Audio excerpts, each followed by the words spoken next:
Welcome, my friends, to the Sage of Quay Radio Hour, your home for free and critical thinking, and I'm your host, Mike Williams.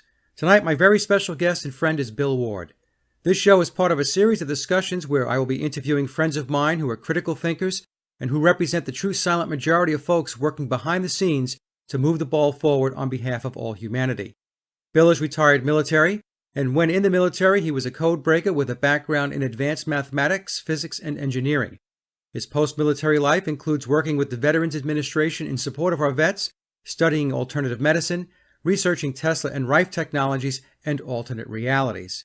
Tonight's discussion is wide-ranging as Bill offers his insights on the level of awareness within our military regarding their being used to propagate a world order versus freedom and democracy. We also discuss the difficulties of awakening the masses and wrap up with our thoughts on the plight of the current political process. And to kick the show off, I asked Bill to tell us about his journey in life, and here is what he had to say. Well, there's a lot of different areas that I've been involved with, over the years. Well, I started out in the military in '78 in the Naval Nuclear Power Program and studied physics and thermodynamics and power transfer and so on for 6 months till developed a skin problem. They said, you can't work around radiation. You can't work on subs. I said, okay, I'll go do something else. Then I went in the Army and became a code breaker. Okay. And as part of that was studying radio frequencies, electronics, all of those different things that are involved in the transmission of electromagnetic energy and measuring it and so on and so forth. And even before that, as a kid, I was studying all this kind of stuff. So it's been a natural progression. Then as I got more advanced in the military, it was pretty easy to see how those of us in the military had our heart in serving others. Yeah. Whether it was the unit we were in or the people of our country or our families, whatever it was, there was a service there.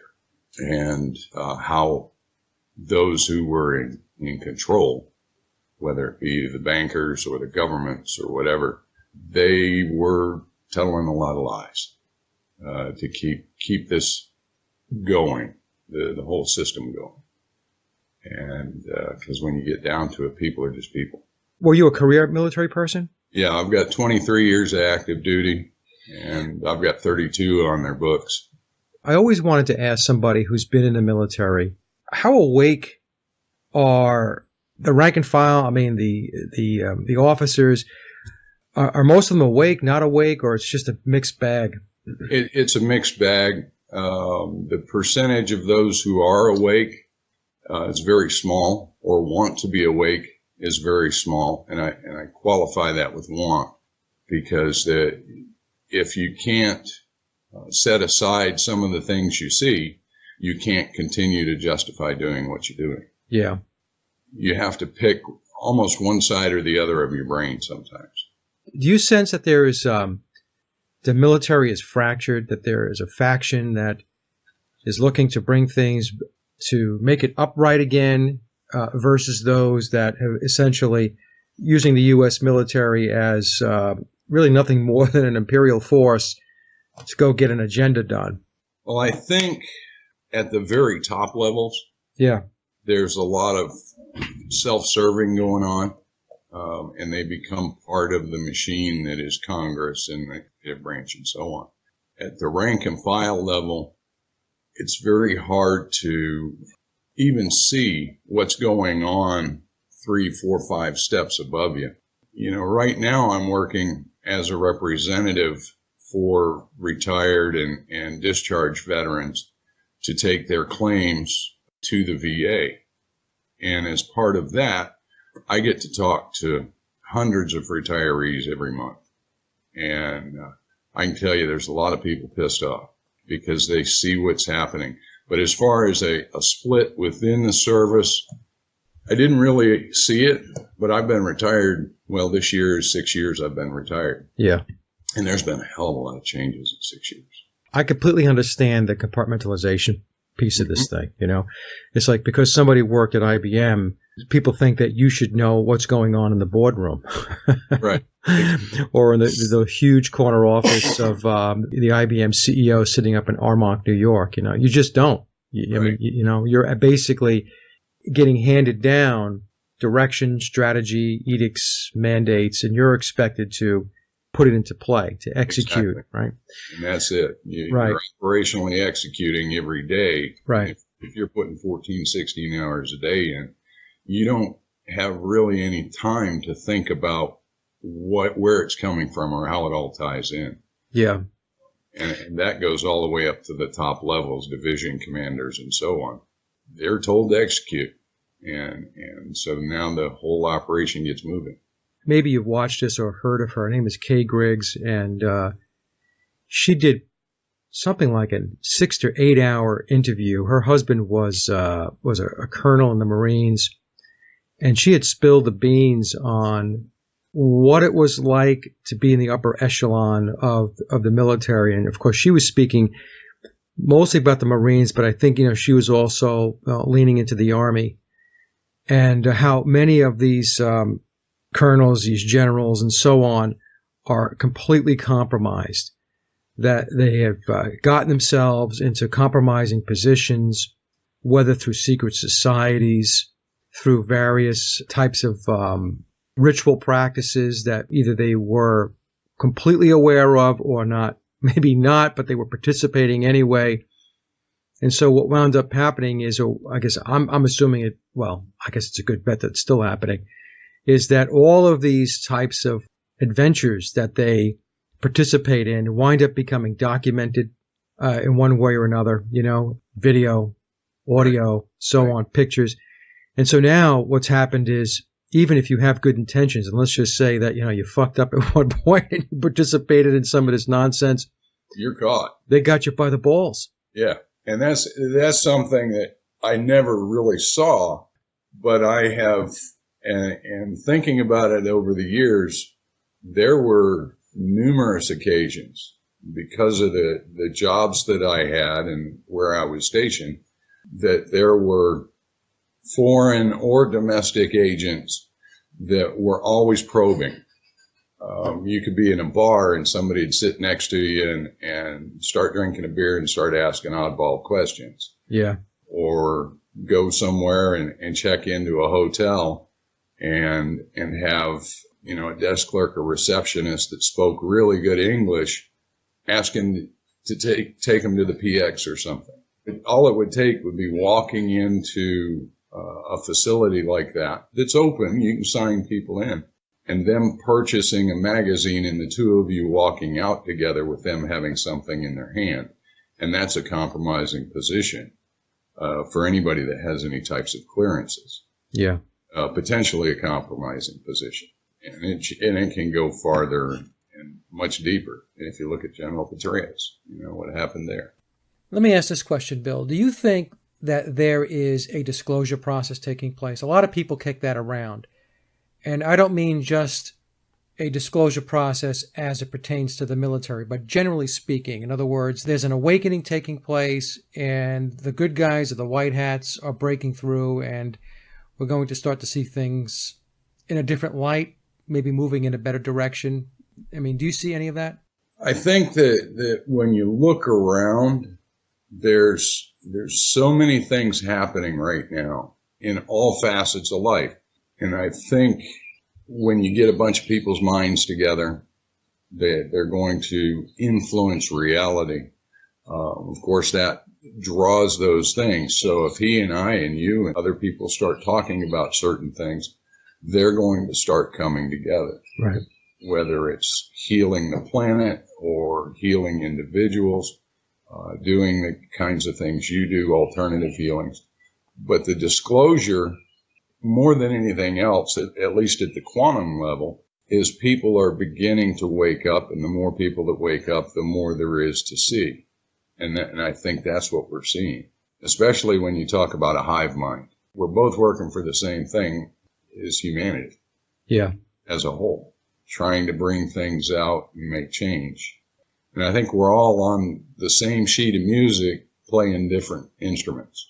I always say to folks, Bill, that there is definitely an awakening. There's no doubt about it. Yes. My concern is the rate and pace of the awakening because, we have a circle of friends or circle of influence, so however you want to describe it. And so sometimes I think that we can kind of get a false sense of security or a false sense of the true rate and pace of the progress because I'm talking to you. You understand what I'm talking about, and you understand me. But as soon as you step outside of that parameter and you go to Walmart, right, and you take a look at the state of humanity, it's not good. I mean, it's really not good. It's not healthy. So that's why I try to express to folks that, at least in my opinion, and I don't think it's wishful thinking. I really do think it operates this way, that we have to achieve some level of critical mass, however you want to define critical mass. Right. I don't know what that number is, but certainly we don't have to get everybody on board, because if we had to, that would be futile. I mean, you couldn't do it. So it has to be a critical mass of free thinkers and critical thinkers, people who are movers and shakers, people who articulate well, people that enable things to happen. And it's going to be a long process. Right. I've given that a lot of thought, and I see between 1,800 and 2,000 people a year. And I know in that 15, 20 minutes, hour that I see them, I've only got a short window to share my influence. I've got a job that I'm doing, yes, but there's still a connection there. And in some cases, in a lot of cases, an instant rapport. And on a scale of 1 to 10, I know fairly quickly whether somebody has an understanding of what's going on of a 2, or they're up at a 7, 8, or 9. Yeah. I try to leave a seed to everybody I talk to, some sort of seed that makes them want to start asking questions. And most people are aware when they're trying to be shut down. When the response that they get when they ask a question is a response that is a redirection or to turn off that question, most people recognize that. And so it's then a question or placing the seed of asking why. That's really what it comes down to. Why is it this way? Why are you responding that way? And when you see that, you don't necessarily have to get the answer. You know that you're not going anywhere there. You move on and say something to the next guy. And asking why is very important, right? I mean, why is something happening? Why is something being presented this way or that way? Right. And that's what I explained to folks. I said, look, you know what? The whole transgender thing. Some of my friends are they're good people. They're really good people, but they don't see it for what it is. When I asked them to do, I said, look, instead of debating me, would you please stop for a moment and ask yourself, why has this presented itself at this time? Mm-hmm. As an example, are we seeing Bruce Jenner? Right. Why the misdirection? Exactly. The things that are necessary to focus on. Right.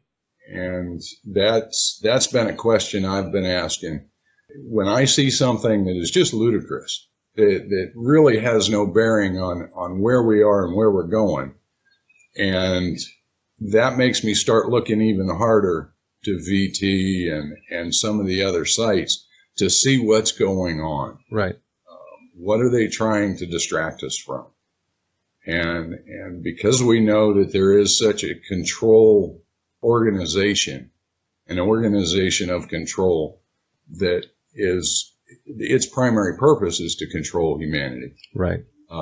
They can't keep all of us from knowing what's going on and what they're trying to keep everybody away from. I had a conversation with Ole Damagard going back a couple of shows ago, maybe 3 or 4 shows ago. Ole's been on a lot. I love Ole. I said to Ole, everything worth knowing is a lie. If it's worth knowing, it's most likely what you know is not the truth. Mm-hmm. What you have is some half-cocked, maybe half-truth, or maybe an out-and-out lie. Right. As to what's going on. So, and people have a hard time believing that. They have a hard time getting their heads wrapped around the fact that they're being manipulated. I guess at the end of the day, that's really what it comes down to. Yes, I think that's it, is they don't want to believe, because then they have to look back at their life and go, wow, what happened here? Yeah. And when you're kept in a constant state of either fear or cognitive dissonance, it's much easier to focus on what you're being presented. It's much more comfortable than to say, what kind of lie is this? People have a comfort level, and they want to maintain that comfort level. Yeah, I have people in my family, that they don't talk about what I do. They don't listen to the shows. They want to essentially, like you said, they want to just live in their box. They've defined their life. They've defined how they want it to be, what's true, what's not true, what it is they'll pay attention to, what it is they won't pay attention to, and that's that. And, what I try to explain to them, I don't get very far because many times they get very angry, is they're sub-optimizing their existence. They're sub-optimizing their life. Right. They're on a hamster wheel. Yep. But they don't want to admit they're on a hamster wheel. Connecting back to what you just said, can you imagine spending your whole life doing things a certain way, and then you realize that you wasted your entire life in a virtual reality? I can't imagine that, but I see it all around me all the right. time. And when you think about bread and circus hasn't changed, in 2,000 years that we're aware of. I can't see being so caught up in a sports activity or who's going to be the next voice. That just makes no sense to me whatsoever. No. And I'm lucky in that as time has gone on, my close family have all been on the same kind of quest, different levels of the same kind of quest, but the same quest nonetheless. My brother and I have had certain connections the whole time we've been on the planet. And my sister went, like most people, through the CNN, Fox News. And then I started sharing some things. And now she sees, my brother-in-law's been involved in fringe of politics as well, and big business, and he sees it. So there's always now, at least in my case, people who I can share things with that will give me a response as to the reality of what I'm seeing to their level of experience. Let me ask you your opinion on Trump. Any of your major political figures are nothing more than a front, and it's a front for a group of some sort. In his particular case, we don't know who the group is. There are so few throughout history independent people in those kinds of positions. Yeah. So we don't know who's behind the curtain, but he's got people behind the curtain. And whether they come out as part of the election process or come out later, they're going to be there, and they're going to be influencing. Yeah.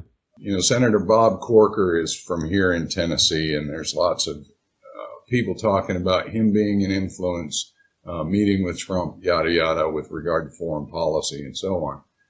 And, you're talking about a used car salesman.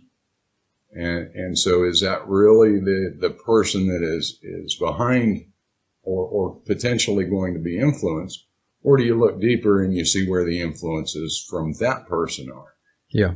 And you start following the threads, and it's just another means, I think, of coalescing around a certain thought pattern, way of acting, character. Everybody says he's got the character of America. Well, if you look at his past, you don't see the character that I would want displayed, nor do I see it in any candidate. Yeah. That matter. I never do, whether it's somebody that's a mayoral candidate locally, all the way up to the president. The character that is the character that carries us through with others, caring for others and taking care of others, gets lost somewhere, even if they start out that way.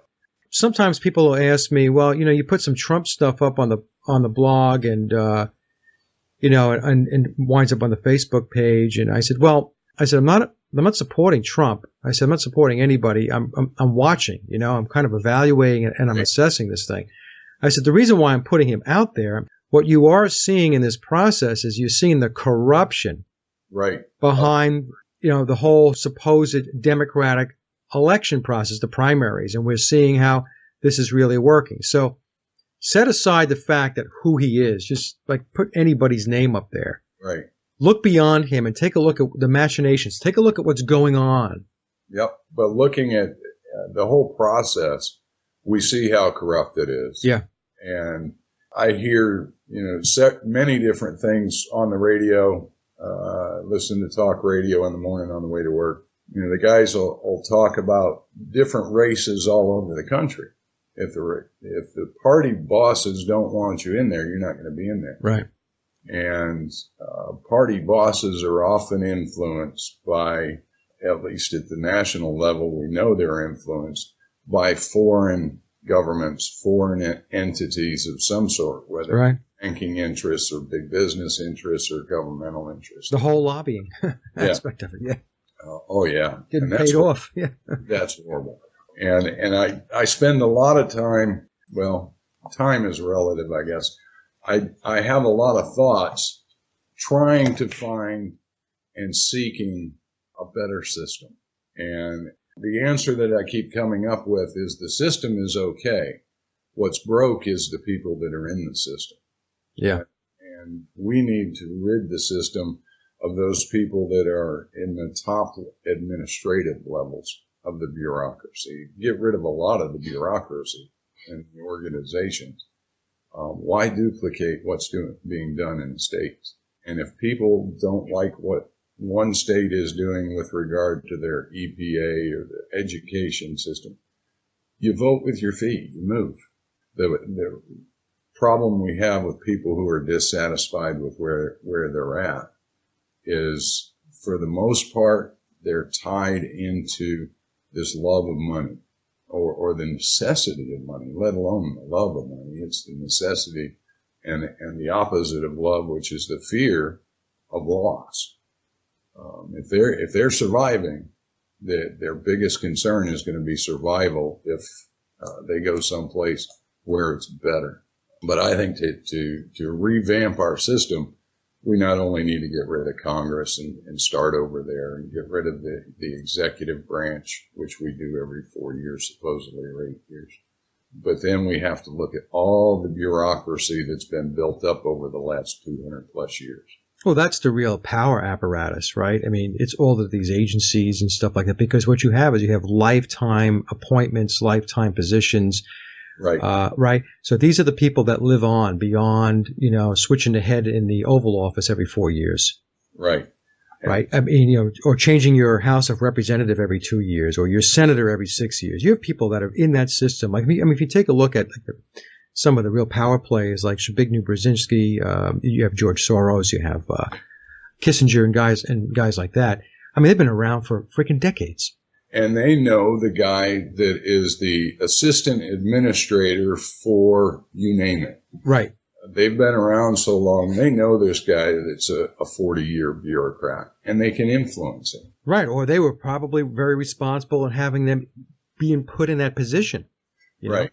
So there's hey, it's always a payback. There's always a payback. Yes. And the appointments of the top level, the cabinet guys, whether it's the Secretary of Defense or the Secretary of Energy or whatever it happens to be, that's just a figurehead. Yeah. It's that group underneath of them on the pyramid that are the ones who continue to push that 40, 50, 60-year, 100-year agenda. Right. And they get identified in different organizations I worked for. It was obvious that they get identified sometime before they're 30, and they will be fast tracked. And so now that person, because they have rockets on their shoes, are beholding to whoever pulled them up. Right. And so now they get in that 40 years old, they get at that senior administrative level or bureaucratic level, and those guys that pulled them up there, that are related to Brzezinski and Kissinger and so on, in some way, they're still there influencing. They're the mentor. I saw that all the time, and I still see it working with the VA. And even in state agencies, you see the same thing. So it's not even necessarily the brightest and the best in some cases. I mean, don't get me wrong. Some of the brightest and best do get the rockets on their shoes. I mean, they're tapped. But in other times, I've seen it where it's not the case. Right. So for some reason, they were plucked out and they were going to now be molded, shaped to go do the work, like you said, that their godfathers have said, this is what you're going to go do. Right. It's pretty obvious in a lot of cases, and it forces the best and the brightest often out of that particular industry or that train. That's right. Path. I saw it in the 90s when the Army started doing the drawdown. There were 6 of us, myself included, that were pretty much the top at what we did. And there were a lot of other folks, but we were the ones getting awards and helping stations to get trophies and awards.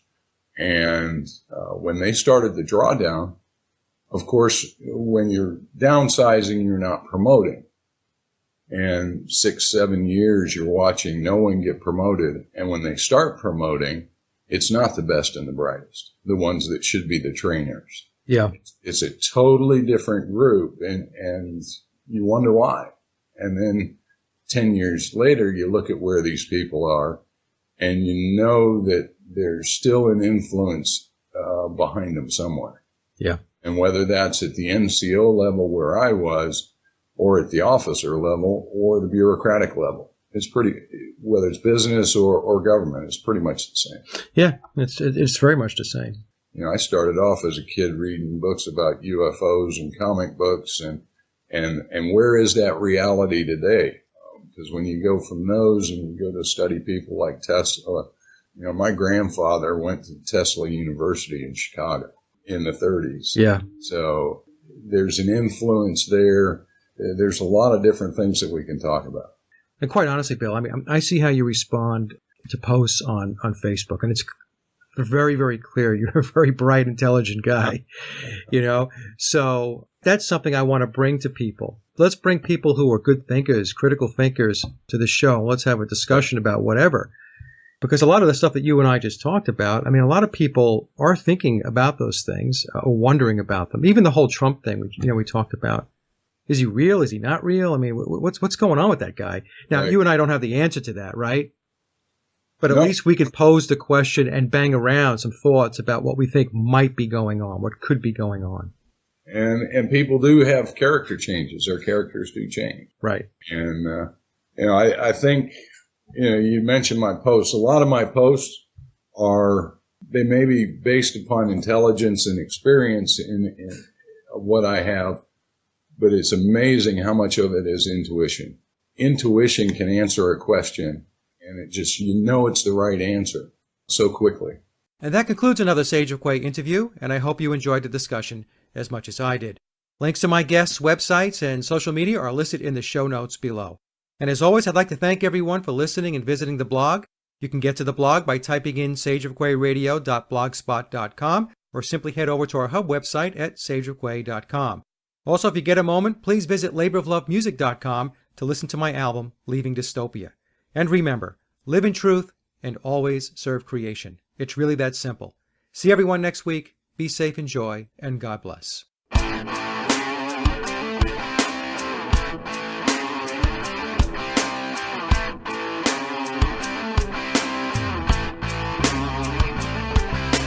brother, hey sister, hey mister, let's be one, we are one, no more war,